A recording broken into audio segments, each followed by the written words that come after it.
नमस्कार विद्यार्थियों, वेदांत क्लासेज में आप सभी का हार्दिक स्वागत व अभिनंदन। विद्यार्थियों, राजस्थान का भूगोल में आज एक नया टॉपिक है। इस टॉपिक के ऊपर हम चर्चा करेंगे और टॉपिक है एनर्जी यानी कि ऊर्जा। तो सभी विद्यार्थी हेडिंग डाल लो आप, राजस्थान में ऊर्जा। केवल टॉपिक इतना, ऊर्जा भी लिख सकते, एनर्जी। देखिए विद्यार्थियों, जो एनर्जी है, जो ऊर्जा है, इसको आप विद्युत से ले सकते हैं। मुख्य रूप से किससे ले सकते हैं? विद्युत से ले सकते हैं। अब विद्युत जो प्रोडक्ट होती है वो किस किस से प्रोडक्ट होती है? तो इसमें जो प्रोडक्ट होती है इसके आधार पर दो भागों में बांट रखा है इसको। कुछ परंपरागत स्रोत होते हैं, कुछ गैर परंपरागत स्रोत होते हैं। कुछ तो कैसे स्रोत है? परंपरागत। और कुछ कैसे? गैर परंपरागत होते हैं। तो इसमें हम देखेंगे परंपरागत में कौन कौन से स्रोत आते हैं, कि परंपरागत एनर्जी के स्रोत कौन कौन से हैं और गैर परंपरागत में कौन से हैं। और इसको दो तीन तरीके से पढ़ना होता है। इसको अर्थव्यवस्था में भी हम पढ़ते हैं। इस टॉपिक को किस में पढ़ते हैं? अर्थव्यवस्था में। अर्थव्यवस्था का मतलब है इसके जो आंकड़े हैं, जैसे राजस्थान में अभी तापीय जो विद्युत है, तापीय ऊर्जा है, उसकी क्षमता कितनी है। जैसे तापीय ऊर्जा उसको कहते हैं जो कोयले से उत्पादित होती है ना, कोयले से एनर्जी बनती है, विद्युत बनती है, तो उसको तापीय कहते हैं। कुछ ऊर्जा आपको पता है पवन से बनती है, पवन ऊर्जा। और कुछ जल से बनती है तो उसको हाइड्रो एनर्जी कहते हैं, या जल ऊर्जा कहते हैं। उसको क्या कहते हैं? जल ऊर्जा, या उसको पन ऊर्जा भी कहते हैं। तो कैसे बनती है वो भी तरीका वो इतना मायने नहीं रखता। अपना इतना मायने रखता है कि भाई कितने मेगावाट या कितनी यूनिट वहाँ से हमें प्रोडक्ट मिलता है, उत्पादित होता है। इसके अलावा बायोमास से एनर्जी मिलती है हमें। ठीक है, भूतापीय ऊर्जा, और ये जो सागर वगैरह होते हैं ना, इनसे भी मिलती है। ज्वारीय ऊर्जा कहते हैं, जो सागरों से होते हैं, ज्वार भाटा जो होता है, उससे भी एनर्जी उत्पादित की जा सकती है। तो ऐसे बहुत सारे तमाम बिंदु है, उनके ऊपर हम देखेंगे। ये कुछ आंकड़े हैं पुराने, क्योंकि अब जैसे आप जब तक आपका एग्जाम होगा आने वाले समय में, तब तक नवीनतम आंकड़े आ जाएंगे। तो अभी तो खैर पुराने जो आंकड़े अपने पास उपलब्ध आज तक वही लिखाएंगे हम। बाकी नए जब आंकड़े आ जाएंगे, जब आपको यहाँ से अपडेट करना पड़ेगा आपको, इस है ना, समय समय पे इस टॉपिक को अपडेट करना होता है इकोनॉमिक्स से। तो परंपरागत जो ऊर्जा स्रोत है उसमें कौन कौन से आता है? जैसे जल ऊर्जा आ जाता है, कोयला ऊर्जा आ जाता है, गैसीय ऊर्जा आ जाता है, आणविक ऊर्जा आ जाता है, पेट्रोलियम या प्राकृतिक गैस से रिलेटेड आ जाते हैं। फिर इनके संयंत्र कहाँ कहाँ लगा रखे हैं? जैसे जल विद्युत का कहाँ लगा रखा है? भाई जल विद्युत कहाँ से उत्पादित करेंगे हम? कोई कोई डैम से, कोई कोई बांध होगा, और बांध बनाया जाएगा किसी न किसी नदी के ऊपर, या फिर कोई नहर निकाली गई, नहरों में जो लिफ्ट नहर निकाली जाती है, वहां पर भी कई बार विद्युत उत्पादित कर ली जाती है। जैसे इंदिरा गांधी नहर निकाल रखी है, तो उसकी जो शाखाएं हैं, उसकी जो लिफ्ट नहर है, वहां से भी क्या की जाती है? एनर्जी प्रोडक्ट की जाती है। तो माही बांध के बारे में पढ़ेंगे हम। अनास, जाखम, चंबल। चंबल पे आपको पता है 4 बांध बने हुए मुख्य रूप से।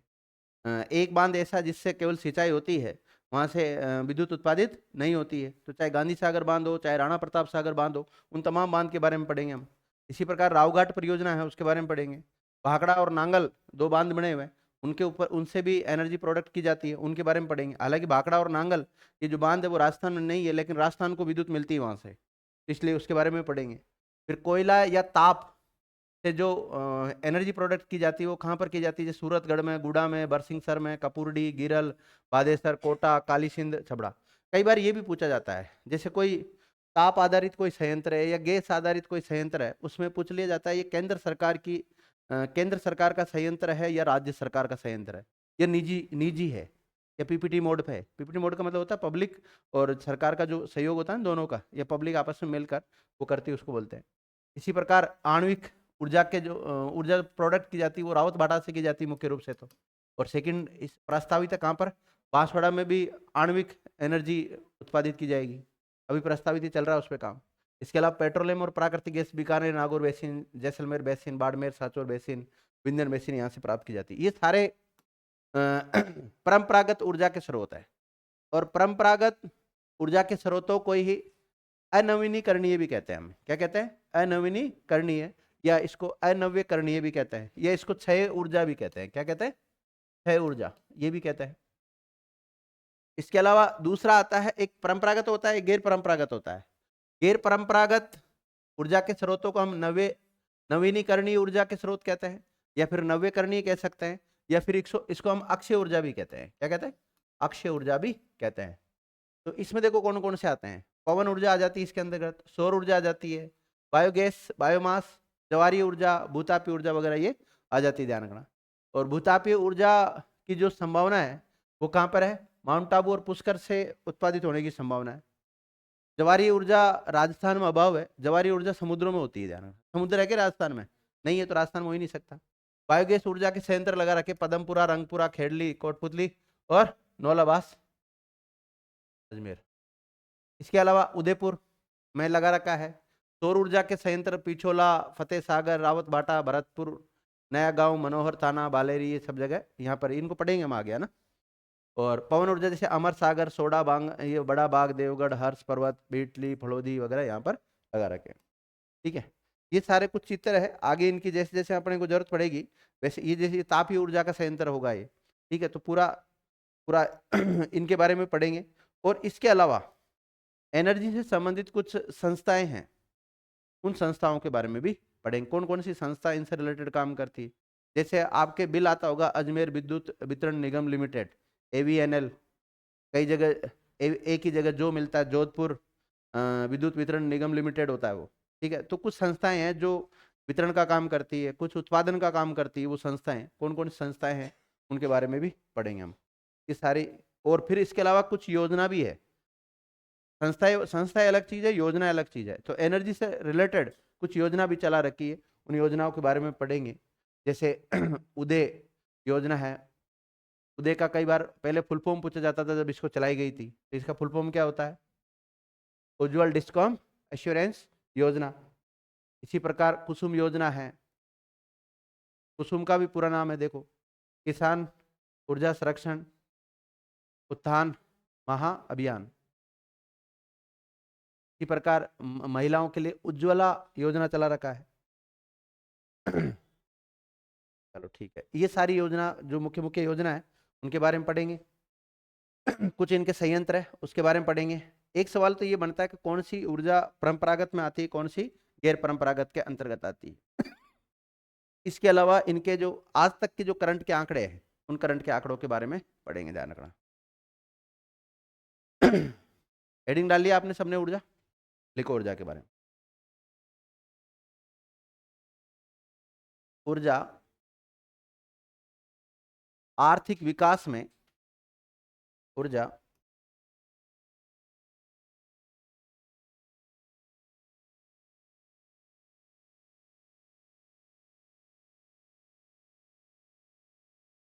आर्थिक विकास में अपनी महत्वपूर्ण भूमिका निभाती है।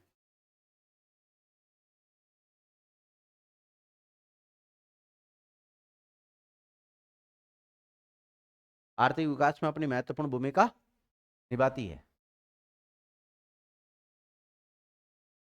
विद्युत की हमें क्या आवश्यकता है? एनर्जी की क्या आवश्यकता होती है? सब जगह आवश्यकता होती है, घरों में भी आवश्यकता होती है, कारखानों में भी आवश्यकता होती है। अगर विद्युत नहीं होता हमारा काम ही नहीं चले। जो हमारा देश का विकास हो रहा है वो विकास ही नहीं हो इतना। एनर्जी के बिना कुछ हो सकता है कि बताओ आप? नहीं हो सकता। तो एनर्जी इंपॉर्टेंट। लिखिएगा, ऊर्जा हमारे दैनिक जीवन की आवश्यकताओं, ऊर्जा हमारे दैनिक जीवन की आवश्यकता है।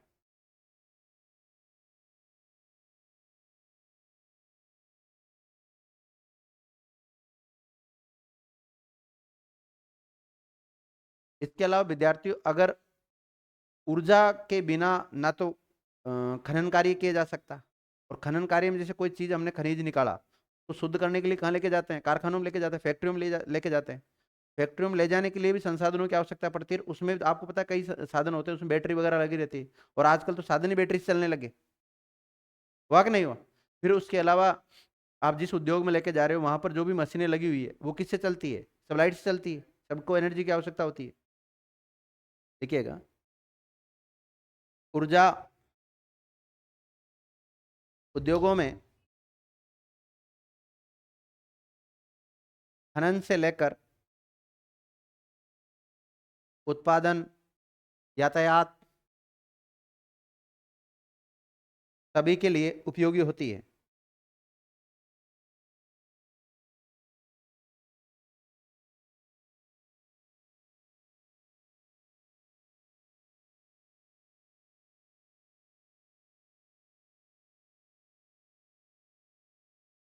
देखिएगा, ऊर्जा को लाइफ लाइन, ऊर्जा को या ऊर्जा संसाधनों को लाइफ लाइन भी कहा जाता है।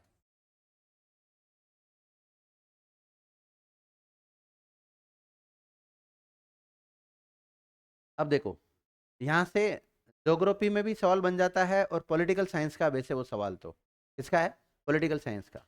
पॉलिटिकल साइंस आपने पढ़ी होगी तो उसमें अनुसूची 7 है और अनुसूची 7 में विषयों का बंटवारा कर रखा है।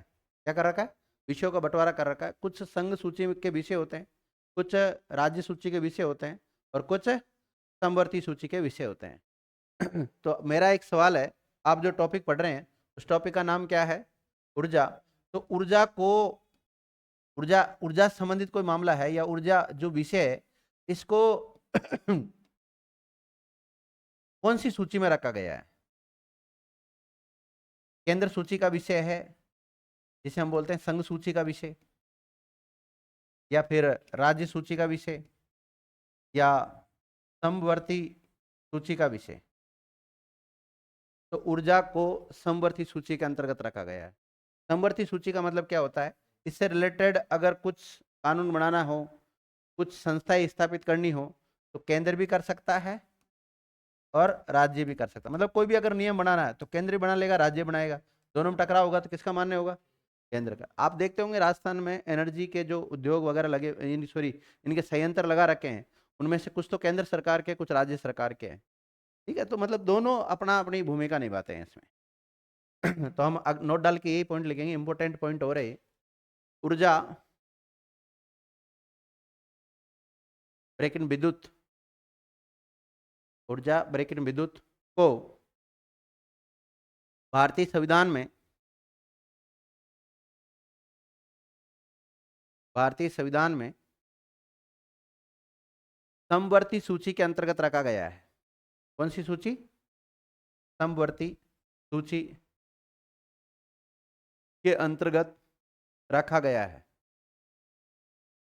अर्थात ऊर्जा से संबंधित अधिकार किसको प्राप्त होंगे, केंद्र सरकार को भी और राज्य सरकार। लिखिएगा, अर्थात ऊर्जा से संबंधित अधिकार, ऊर्जा से संबंधित अधिकार केंद्र सरकार पब्लिक राज्य सरकार दोनों को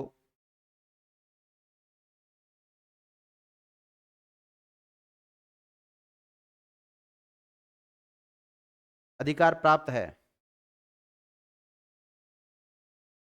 और दोनों में टकराव होता है तो केंद्र का मान्य होगा ना, किसका मान्य होगा विद्यार्थियों, केंद्र का मान्य होगा।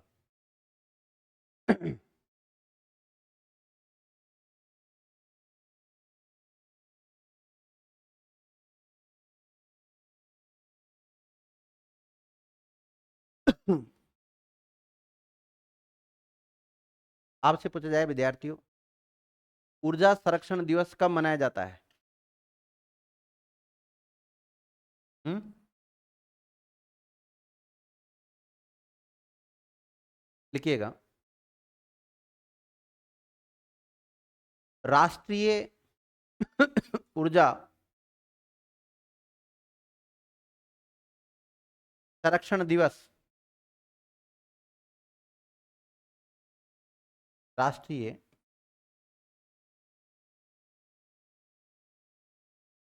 ऊर्जा संरक्षण दिवस प्रतिवर्ष 14 सितंबर को मनाया जाता है। कब मनाया जाता है, प्रतिवर्ष 14 सितंबर को मनाया जाता है।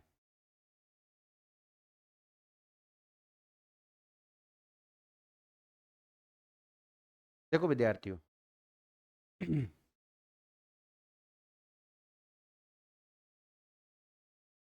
एक संस्था है जिसका नाम है BEF। क्या नाम है, BEF, नोट डालो, note, bureau of energy efficiency, bureau of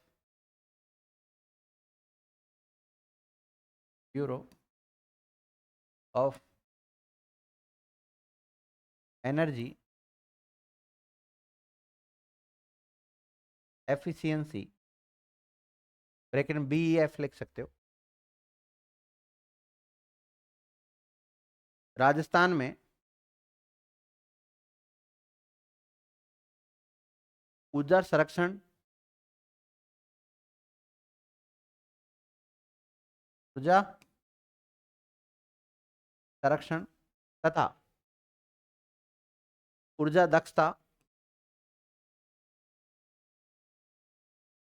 ऊर्जा दक्षता को प्रोत्साहित करने का काम करती है।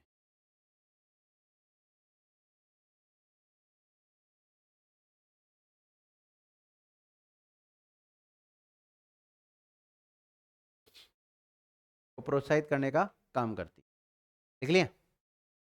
तो राष्ट्रीय ऊर्जा संरक्षण दिवस 14 सितंबर को मनाया जाता है। और क्यों मनाया जाता है? ऊर्जा को संरक्षण करने के लिए और ऊर्जा की दक्षता को बढ़ाने के लिए, यानी इनको प्रोटेक्ट करने के लिए ये डे मनाया जाता है, लोगों को जागरूक करने के लिए। और ये मनाने का काम कौन करती है विद्यार्थियों? ब्यूरो ऑफ एनर्जी एफिशिएंसी करती है। देखिएगा, ब्यूरो ऑफ एनर्जी एफिशिएंसी के द्वारा ही राष्ट्रीय ऊर्जा संरक्षण दिवस मनाया जाता है। राष्ट्रीय ऊर्जा संरक्षण दिवस मनाया जाता है। आपसे पूछा जाए राष्ट्रीय ऊर्जा संरक्षण दिवस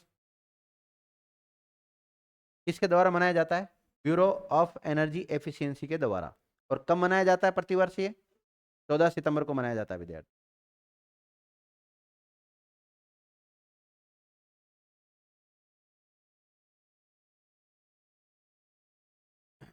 लिख लिया?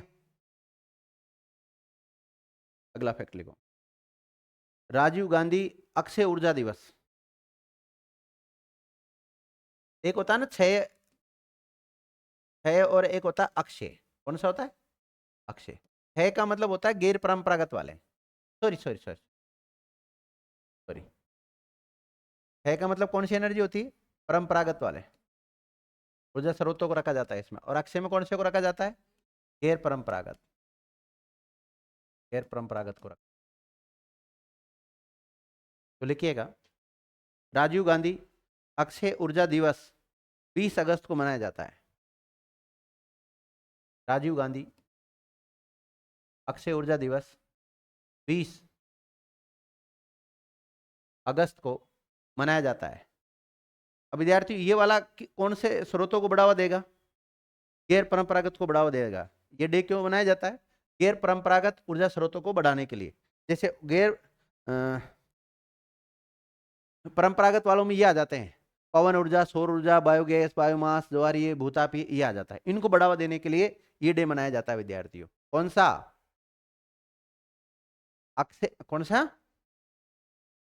राजीव गांधी अक्षय दिवस मनाया जाता है विद्यार्थियों। तो कब मनाया जाता है? ये 20 अगस्त को। और पूरी एनर्जी को संरक्षण करने के लिए या उनकी दक्षता को बढ़ाने के लिए कौन सा डे मनाया जाता है? राष्ट्रीय ऊर्जा संरक्षण दिवस। और राष्ट्रीय ऊर्जा संरक्षण दिवस कब मनाया जाता है? ये 14 सितंबर को मनाया जाता है विद्यार्थी। और मनाने का काम कौन करता है? इसे BEF करता है, ब्यूरो ऑफ एनर्जी एफिशिएंसी करता है। लिखो। हम स्वतंत्र कब हुए थे विद्यार्थियों? 15 अगस्त 2047 को, 1947 को। चलो ठीक है। अब जब हम स्वतंत्र हुए तो भारत अपने आप को आत्मनिर्भर बनाने की कोशिश करेगा हर क्षेत्र में। ठीक है। अब क्या हुआ? पहले अंग्रेजों का गुलाम थे हम। अंग्रेजों के समय इतना ज्यादा अंग्रेजों को जो चीजों की आवश्यकता पड़ती थी ना, उनके अनुसार वो डेवलप कर लेते थे। लेकिन भारतीयों के हित में कोई काम नहीं करते थे वो।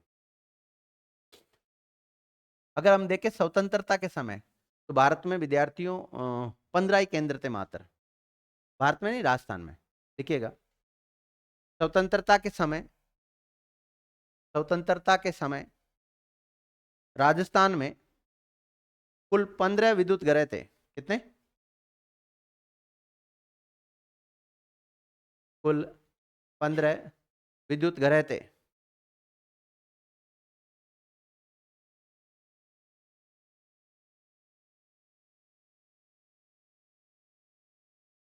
एनर्जी प्रोडक्ट करने के जो संयंत्र थे वो कितने थे राजस्थान में? 15 थे विद्यार्थियों, स्वतंत्रता के समय। लिखो। 1950 के दशक में राजस्थान की कुल ऊर्जा उत्पादन क्षमता, 1950 के आसपास की बात बता रहा हूं मैं, 1950 के दशक में राजस्थान की कुल ऊर्जा उत्पादन क्षमता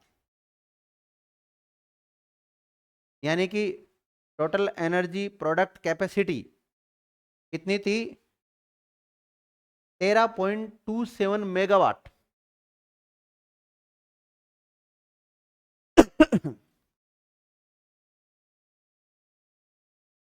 कितनी थी? 13.27 मेगावाट थी। देख लिया? जो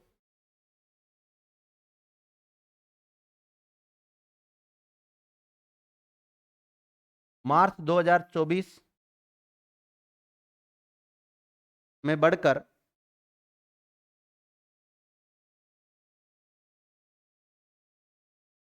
24,783.64 मेगावाट हो गई है।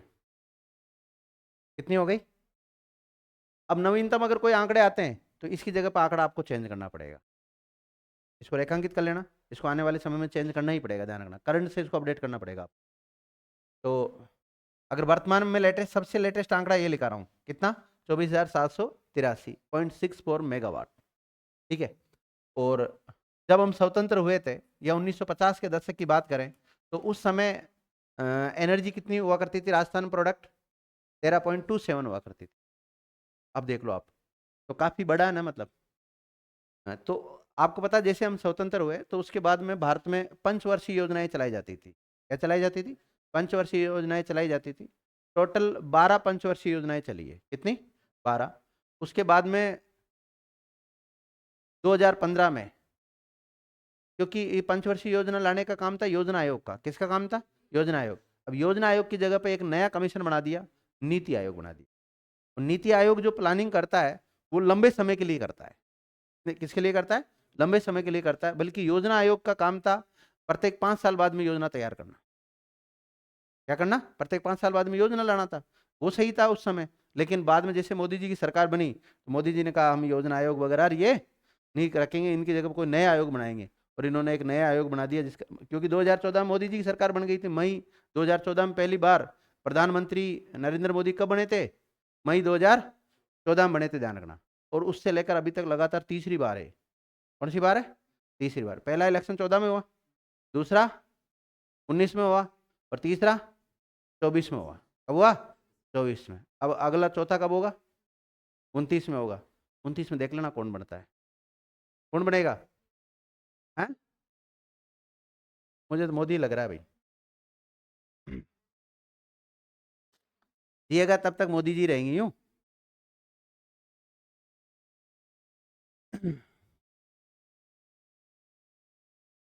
लिखिएगा।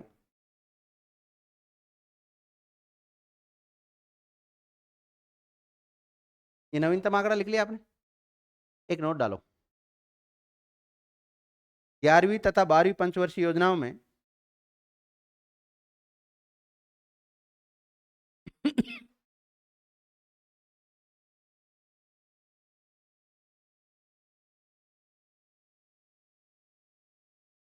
11वीं 12वीं पंचवर्षीय योजनाओं में सर्वोच्च प्राथमिकता, सर्वोच्च प्राथमिकता ऊर्जा को दी गई।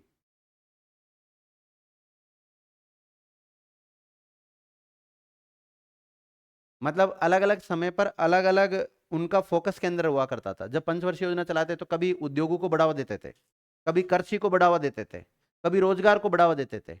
लेकिन जब 11वीं और 12वीं पंचवर्षीय योजनाएं आई, 5-5 साल चल, 11वीं 5 साल और 12वीं भी 5 साल, तो उस समय जो किसको फोकस किया था उन्होंने, मुख्य रूप से किसको बढ़ाने का काम किया था, एनर्जी को बढ़ाने का काम किया, ऊर्जा को बढ़ाने का काम किया था। और उसी का परिणाम है कि आज मार्च 2024 के आंकड़ों के अनुसार देखें हम तो 24,783.64 मेगावाट पहुंच गई है, जो स्वतंत्रता के समय या 1950 के दशक में मात्र 13.27 मेगावाट हुआ करती थी। तो आपसे सवाल क्या पूछा जाएगा, स्वतंत्रता के समय राजस्थान में कुल ऊर्जा उत्पादन कितना हुआ करता था, कितना हुआ करता था, 13.27 मेगावाट हुआ करता था। अब पूछेगा वर्तमान में कितना है, वर्तमान में कितना है। तो आप जब भी एग्जाम दे उस हिसाब से वर्तमान देख लेना कौन सा वर्तमान आपका।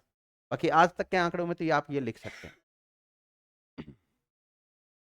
अब देखो अलग अलग टाइप की एनर्जी होती है, कुछ तापीय ऊर्जा होती है, कुछ भूतापीय ऊर्जा होती है, कुछ सौर ऊर्जा होती है, कुछ पवन ऊर्जा होती है। तो अभी वर्तमान में कौन से स्रोत से कितनी एनर्जी प्रोडक्ट होती है वो लिख लेते हैं हम। देखता हूँ चार्ट लाए हो क्या।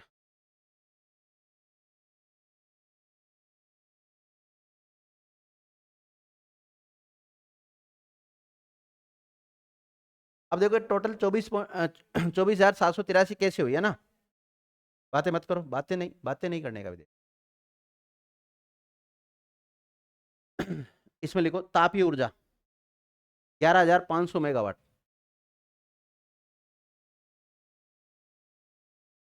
तापीय ऊर्जा 11,500 मेगावाट। देखो 24,783 में से तापीय ऊर्जा से कितनी एनर्जी प्रोडक्ट होती है, 11,500 मेगावाट होती है। कितनी होती है, फिर उसके बाद में लिखो पवन ऊर्जा 4,359,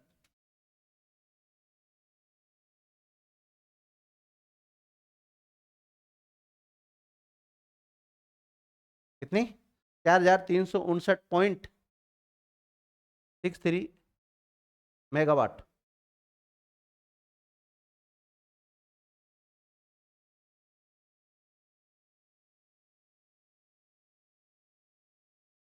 लिख लिया। अब लिखो सौर ऊर्जा 4,010.50 मेगावाट। ये दोनों तो याद कर लेना, बाकी आंकड़े याद नहीं हो तो केवल नोट्स में लिख लो। एक विद्यार्थियों जलीय ऊर्जा होता है जिसे हम हाइड्रो एनर्जी कहते हैं।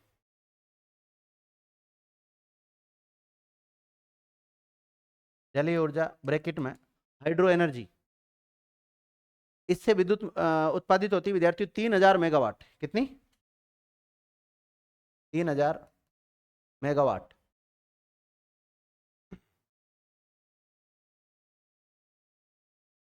लिख लिया। जलीय को हाइड्रो कहते हैं। एक होता है परमाणु,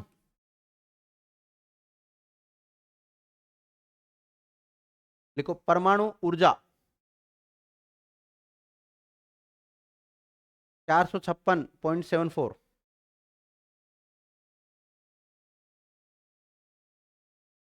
मेगावाट।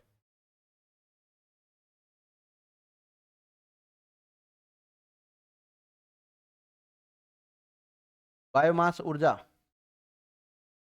बायोमास, ये इकोनॉमिक्स के आंकड़े ध्यान रखना, मतलब ज्योग्राफी और इकोनॉमिक्स को साथ में पढ़ना होता है।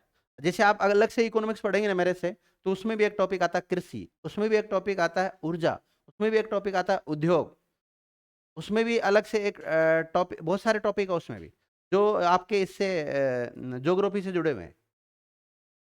बजट, आपको पता है बजट किस में पढ़ते हो, संविधान में बजट शब्दावली आता है, वार्षिक वित्तीय विवरण आता है, लेकिन बजट को वास्तव में किस में पढ़ना पड़ता है, इकोनॉमिक्स में पढ़ना पड़ता है, अर्थशास्त्र में पढ़ना पड़ता है। तो बायोमास ऊर्जा 109.95,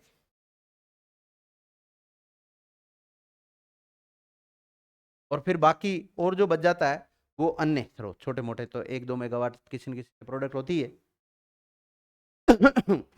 ये है विद्यार्थियों आंकड़े।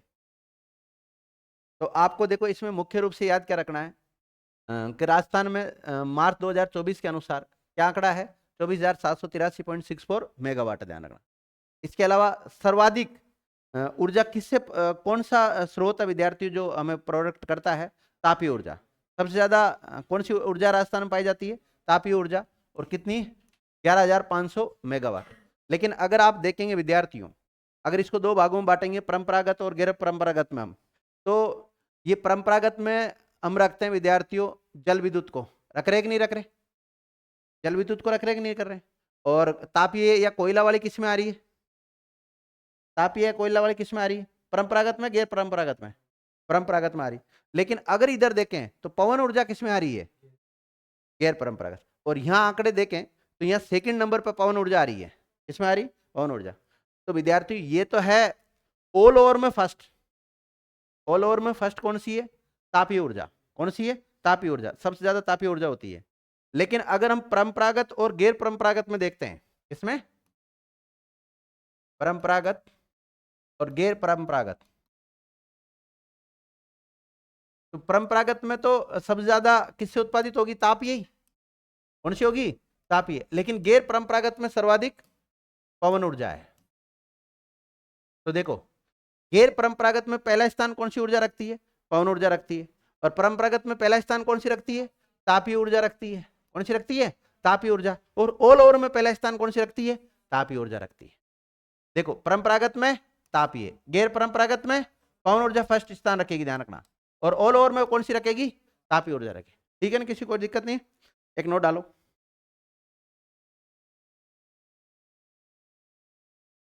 राजस्थान की कुल ऊर्जा उत्पादन क्षमता में, राजस्थान की, देखो ये आंकड़े हैं और ये इकोनॉमिक्स के आंकड़े हैं ना। राजस्थान की कुल ऊर्जा उत्पादन क्षमता में सर्वाधिक योगदान कौन सी ऊर्जा का, बताओ, सर्वाधिक योगदान तापीय ऊर्जा का है। किसका है, तापीय ऊर्जा का है।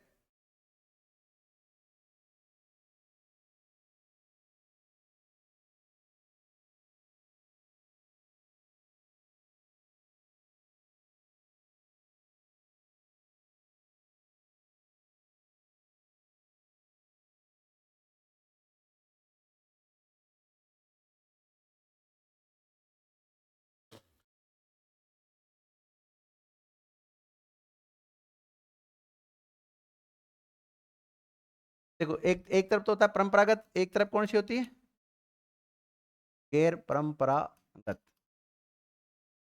परंपरागत का दूसरा एक और नाम मिलता है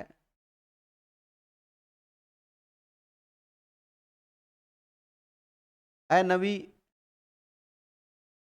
अनवीनीकरणीय, अनवीनकरणीय, अनवीनीकरणीय। और इसका क्या होता है,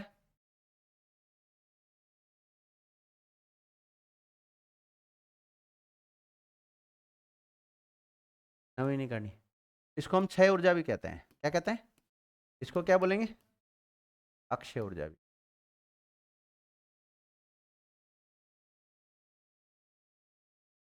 इसका एक और नाम मिलता है अनव्यनीकरण, है ना। और इसका क्या मिलेगा, नव्यनी, कोई सा भी नाम मिल सकता है, बाकी ये नाम ठीक है, इससे हम पकड़ लेंगे यार। परंपरागत और गैर परंपरागत लिखिएगा। राजस्थान में गैर परंपरागत, गैर परंपरागत ब्रैकेट में नवीनीकरणीय, गैर परंपरागत का नाम क्या मिलेगा, नवीनीकरणीय ऊर्जा स्रोतों में, ऊर्जा स्रोतों में सर्वाधिक योगदान, बताओ किसका है, पवन ऊर्जा का, पवन ऊर्जा का है, पवन ऊर्जा का है।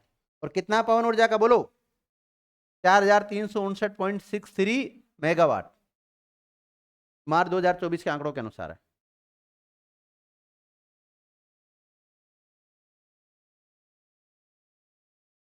देख लिया, अब लिखो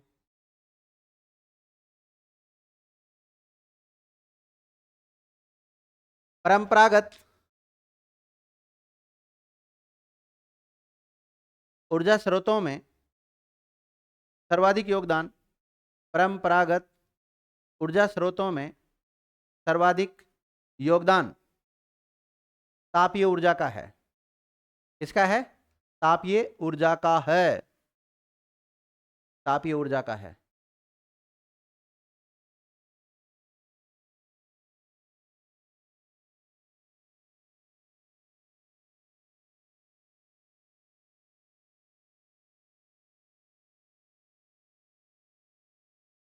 देखो विद्यार्थियों, जब आगे हम इसको बांटेंगे अलग अलग भागों में, परंपरागत और गैर परंपरागत, तो गैर परंपरागत में एक तो आती है ज्वारीय ऊर्जा। कौन सी आती है? ज्वारीय ऊर्जा। तो ज्वारीय ऊर्जा की राजस्थान में कोई संभावना नहीं है। राजस्थान में ज्वारीय ऊर्जा नहीं है क्योंकि समुद्रों में उत्पादित होती है। नोट डालिएगा, राजस्थान में ज्वारीय ऊर्जा की कोई संभावना नहीं है। राजस्थान में ज्वारीय ऊर्जा, ज्वार भाटा आता ना समुद्रों में, ज्वारीय ऊर्जा की कोई संभावना नहीं है।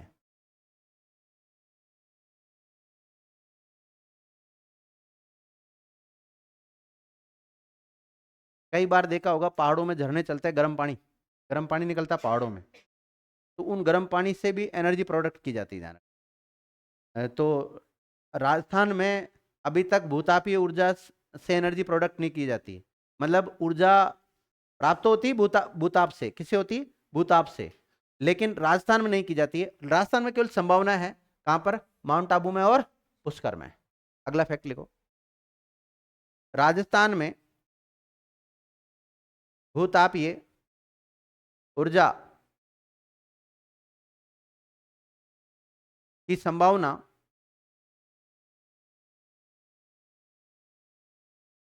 माउंट आबू ब्रैकेट में सिरोही, माउंट आबू कहां पड़ता है? सिरोही, तथा पुष्कर अजमेर। पुष्कर कहां है? अजमेर।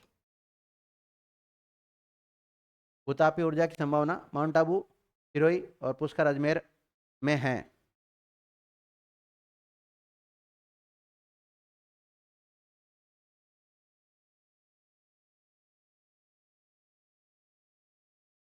लिख लिया विद्यार्थियों? अब देखो, कुछ कानून भी बना रखे हैं। आपको पता विद्युत चोरी करते हैं तो कार्रवाई होती कि नहीं होती? बताओ। होती है। तो कानून बना रखे होंगे इससे रिलेटेड। तो 1948 में एक कानून भी बनाया गया था विद्यार्थियों, उस कानून का नाम भी लिख लो। देखिएगा, स्वतंत्रता के बाद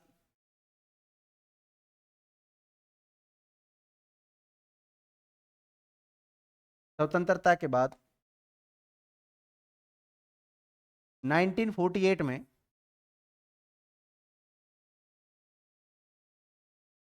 1948 में भारत में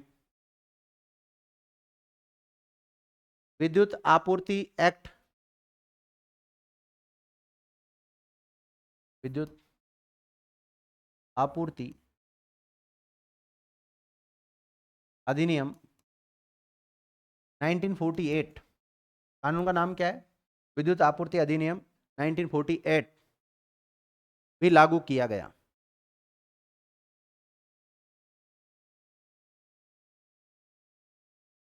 लिख लिया?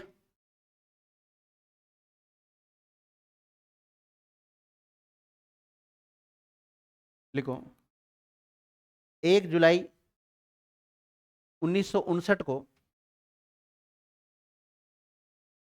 1 जुलाई 1959 को राजस्थान राज्य विद्युत मंडल,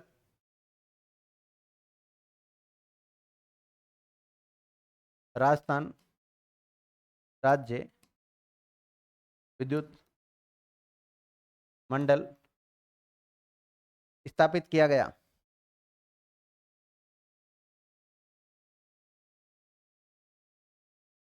देख लिया? देखो, 1975 में 1975 में राष्ट्रीय जल विद्युत ऊर्जा, राष्ट्रीय जल विद्युत ऊर्जा निगम की स्थापना हुई? तो राष्ट्रीय जल विद्युत ऊर्जा निगम कब बना था? 1975 में। और राजस्थान राज्य विद्युत मंडल कब बना था? 1 जुलाई 1959 में। और विद्युत आपूर्ति एक्ट कब बना था? 1948 में बना था।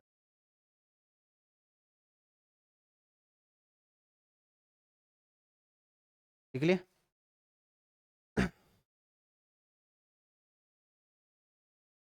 अगला लिखो। 15 जुलाई 1999 को 15 जुलाई 1999 को कैप्टिव पावर प्लांट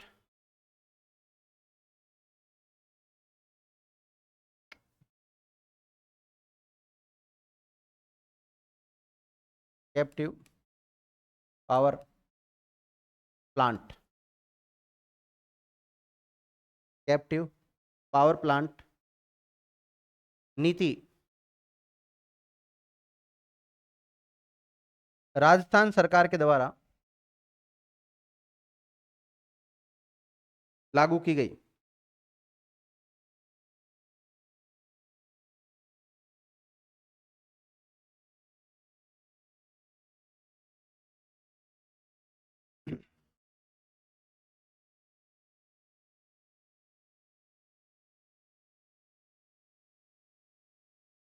लिखो।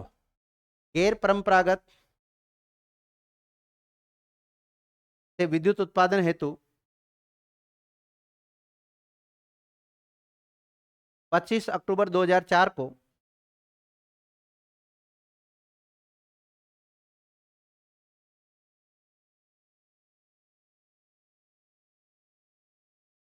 25 अक्टूबर 2004 को नीति लाई गई।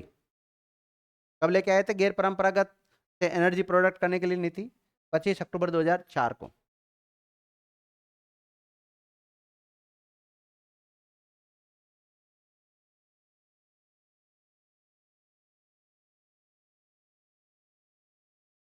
लिख लिया?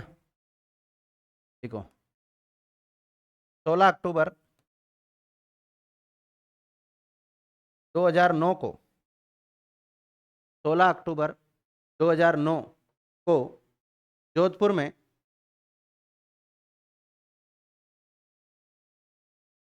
राजस्थान का पहला मानव रहित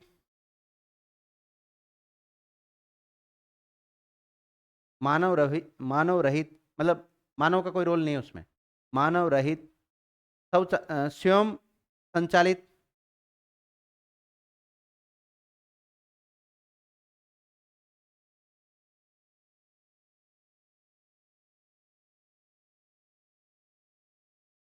तैतीस और 11 केवी ग्रिड सब स्टेशन प्रारंभ किया गया।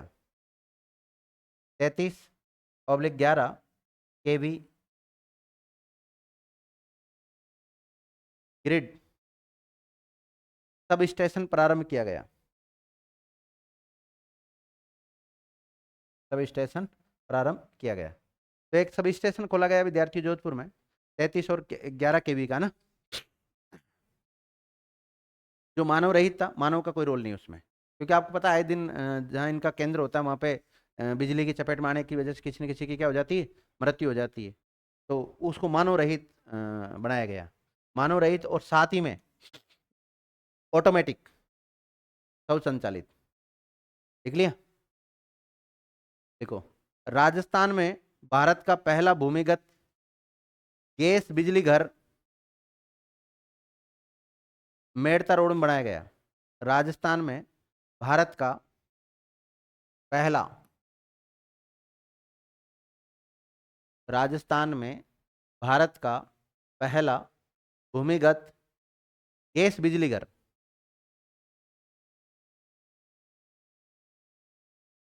अंडरग्राउंड बनाया है ना, भूमिगत गैस बिजली घर। अरे संयंत्र लगाया यहाँ पर अंडरग्राउंड भूमिगत बिजली घर लगाया गया, स्थापित किया गया। कहाँ पर? मेड़ता में, मेड़ता रोड। कहाँ पर? मेड़ता रोड। और मेड़ता रोड कहाँ पड़ता है? नागौर। मेड़ता सिटी अलग है, मेड़ता रोड अलग है शायद। अगर कोई नागौर का होगा तो उसको पता होगा।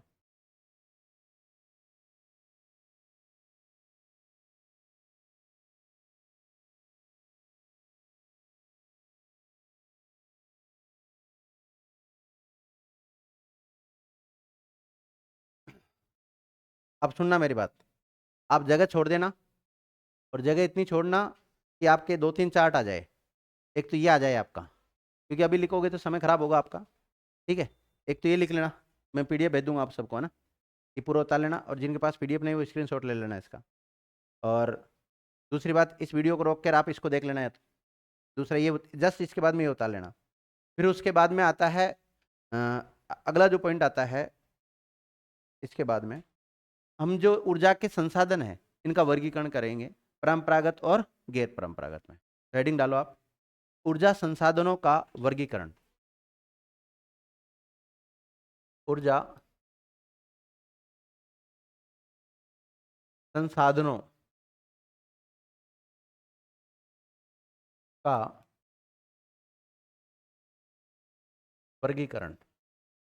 ऊर्जा संसाधनों का वर्गीकरण।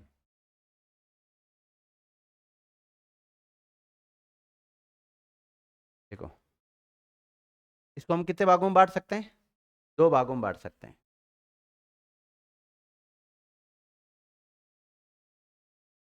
पहला लिखना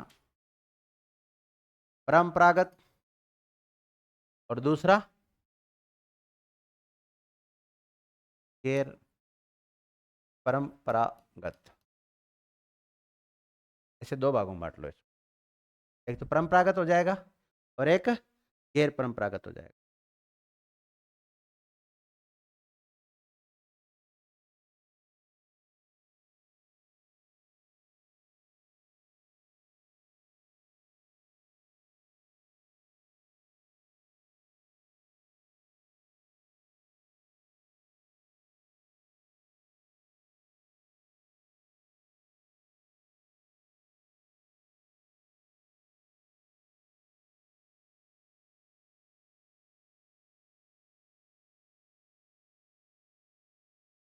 एक रिन्यूएबल और नॉन रिन्यूएबल होता है ना, तो ये रिन्यूएबल कौन सी है इसमें से? हाँ, वो रिन्यूएबल है, क्योंकि नवीनीकरणीय का मतलब क्या होता है? रिन्यूएबल। और इसके नाम लिख लो दूसरे। गैर परंपरागत के और क्या नाम लेंगे? और गड़बड़ हो गया, ज्यादा नहीं हुआ, थोड़ा ही हुआ है। हाँ? क्योंकि यहाँ क्या आएगा? है ऊर्जा आएगा विद्यार्थियों। और ये कौन सी होगी?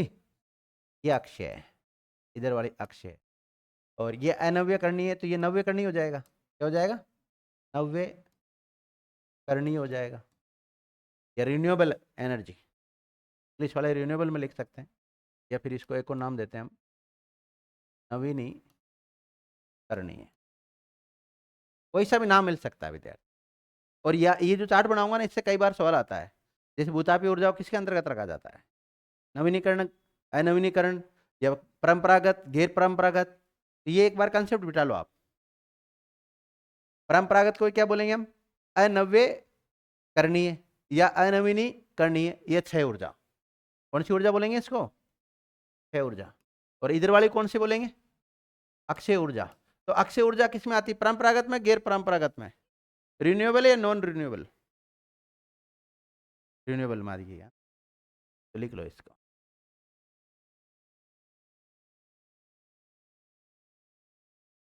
अब परंपरागत के बारे में लिखो, पेज के 2 पार्ट कर लिए ना आपने।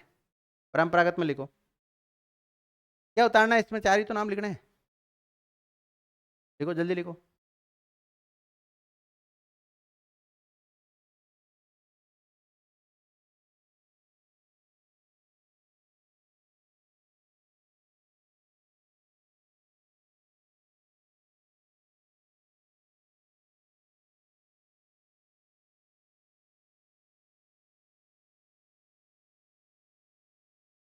देखो,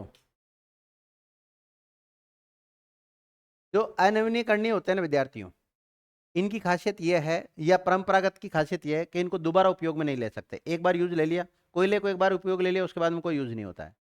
तो लिखिएगा, पुनः उपयोग नहीं ले सकते इस वाले में,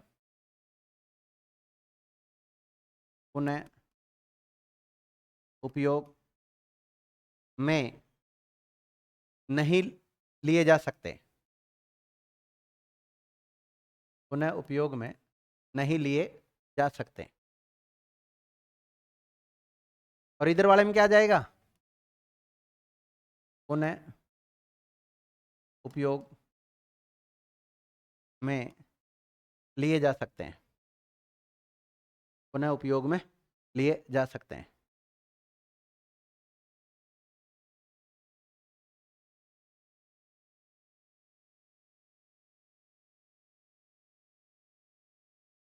क्या इनसे दोबारा एनर्जी प्राप्त की जा सकती है? लेकिन इनसे पुनः ऊर्जा प्राप्त की जा सकती है। लिखो, इनसे पुनः ऊर्जा प्राप्त की जा सकती है।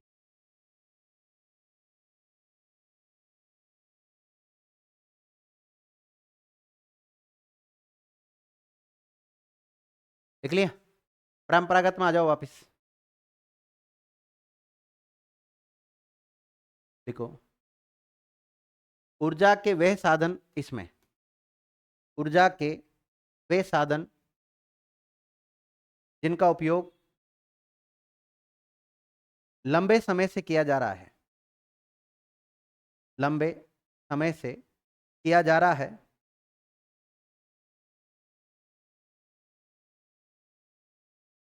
जिनका उपयोग लंबे समय से किया जा रहा है, एवं इनसे ऊर्जा प्राप्त करने के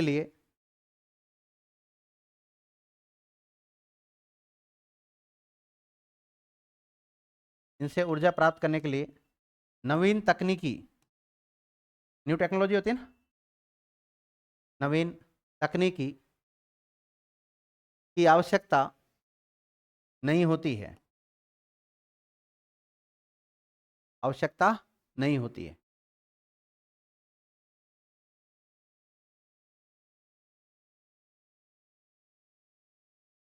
उन्हें ही ऊर्जा के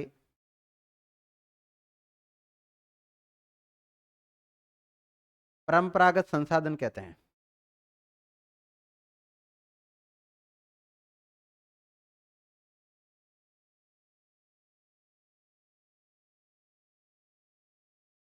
देखो, इनकी तुलना में ये नवीन है। ये कैसे हैं? नवीन। देखो, ऐसे ऊर्जा संसाधन, नवीन, इसमें आ जाना नवीनीकरण में, ऐसे ऊर्जा संसाधन जो अपेक्षाकृत नए हो, नए हो, नए हो, देख लिया?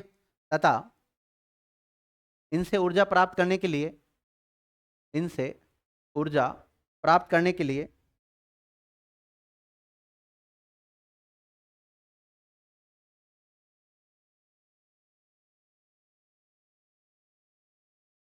ऊर्जा प्राप्त करने के लिए अच्छी तकनीकी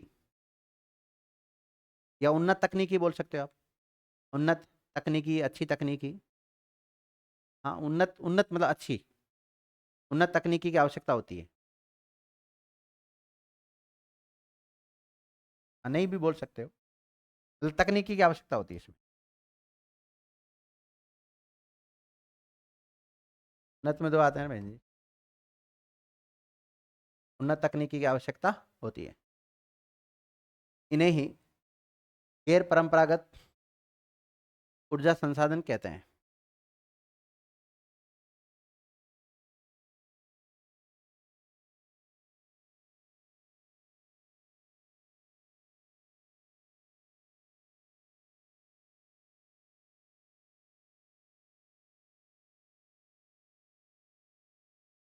देखो, इनका भंडारण सीमित होता है, इनका परंपरागत का, इनका भंडारण सीमित होता है। कोयला समाप्त, एनर्जी समाप्त, बीच में आया था ना, कोयला समाप्त हो गया है। गहलोत की सरकार के समय हुआ था ऐसा। जिनके भंडारण कैसे होते हैं विद्यार्थियों? समाप्त नहीं, सीमित, सीमित होते हैं। और इनके कैसे होते हैं? असीमित। सूर्य से जितनी चाहो उतनी एनर्जी प्राप्त करो, पवन से जितनी हवा चले उतनी प्राप्त करो। देखो इनके भंडार असीमित होते हैं।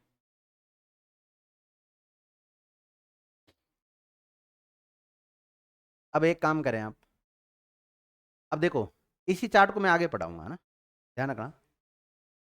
ये तो लिख लिया ना आपने, सारी बात दोनों में अंतर लिख लिया आपने। परंपरागत ऊर्जा स्रोत कौन से हैं, गैर परंपरागत कौन से हैं। अब परंपरागत में देखे विद्यार्थियों, तो परंपरागत में ये सब कुछ आ जाते हैं, जल विद्युत, कोयला, तापीय, गैसीय, आणविक ऊर्जा, पेट्रोलियम, प्राकृतिक गैस वगैरह, ये सब कुछ आ जाते हैं। तो आप इसके अंतर्गत लिखो, उदाहरण में लिखो, जैसे जल विद्युत ऊर्जा,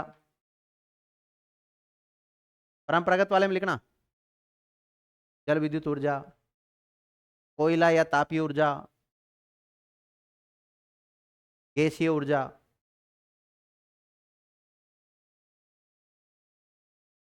आणविक ऊर्जा, आणविक या परमाणु बात एक ही है ना,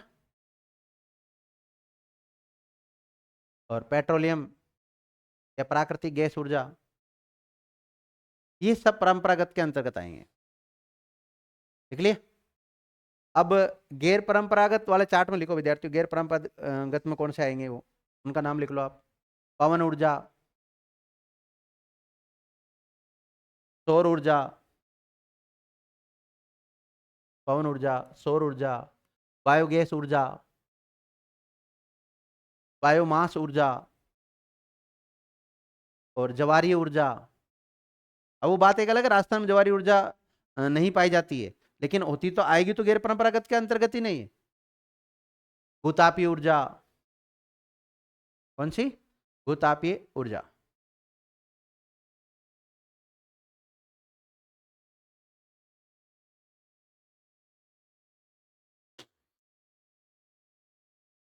साइंस के स्टूडेंट कौन आप में से? साइंस, एक भी नहीं? आप हो? कौन है आप? हो साइंस के स्टूडेंट? अणु परमाणुओं का नाम सुना होगा आपने। तो इनसे जब एनर्जी प्राप्त करते हैं, तो विद्यार्थियों कितनी बार एनर्जी प्राप्त की जा सकती है? आपने देखा होगा ना, इनको जब इनको ब्लास्ट किया जाता है, तो ब्लास्ट पे ब्लास्ट, बार बार ब्लास्ट होते कि नहीं होते? तो इसका मतलब यह है कि जो आणविक ऊर्जा है, आणविक ऊर्जा है, इसको आपने किसके अंतर्गत रखा अभी? परंपरागत के अंतर्गत या गैर परंपरागत के अंतर्गत? नवीनीकरण के अंतर्गत या अनवीनीकरण के अंतर्गत? रिन्यूएबल या नॉन रिन्यूएबल? नॉन रिन्यूएबल में रखा आपने। वो रखा विद्यार्थियों भंडारण की दृष्टि से।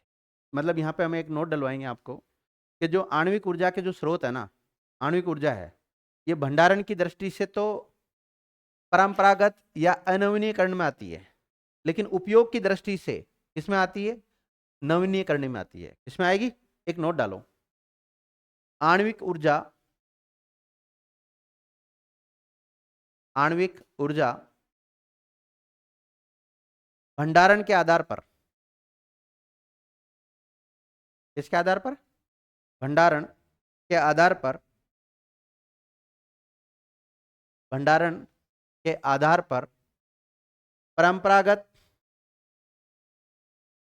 ऊर्जा की श्रेणी में आती है। बहुत इंपॉर्टेंट बात लिखा रहा हूं, आणविक ऊर्जा, परमाणु ऊर्जा लिखी है ना आपने, आणविक ऊर्जा भंडारण के आधार पर परंपरागत ऊर्जा की श्रेणी में आती है, जबकि प्रयोग के आधार पर, प्रयोग के आधार पर गैर परंपरागत, गैर परंपरागत ऊर्जा की श्रेणी में आती है।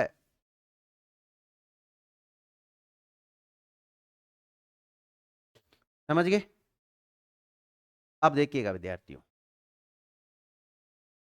आप चाहें तो 2 चार्ट बना सकते हो, और चाहो तो उसी चार्ट में तो गड़बड़ हो जाएगा मामला। ये 2 चार्ट बनाना आप। परंपरागत ऊर्जा के स्रोत में ये सारा लिख लेना। ये कौन सा है? परंपरागत ऊर्जा का स्रोत। अब जो आणविक ऊर्जा वाली बात है वो तो मैंने कंसेप्ट क्लियर कर दिया आपका। तो भाई अगर भंडारण की दृष्टि से देखें, इसमें भंडारण की दृष्टि से देखें तो आणविक ऊर्जा किस में आएगी?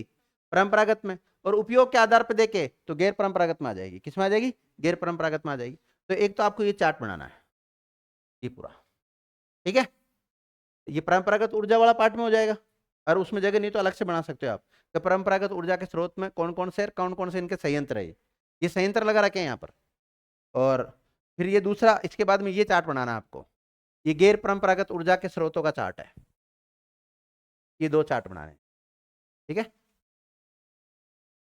दोनों के लिए आप जगह छोड़े आराम से। एक तो ये तो हो जाएगा गैर परंपरागत वाला, और ये हो जाएगा परंपरागत वाला, दोनों हो जाएंगे। इस चार्ट को बना लो, बाकी चर्चा करेंगे अगली क्लास में। धन्यवाद।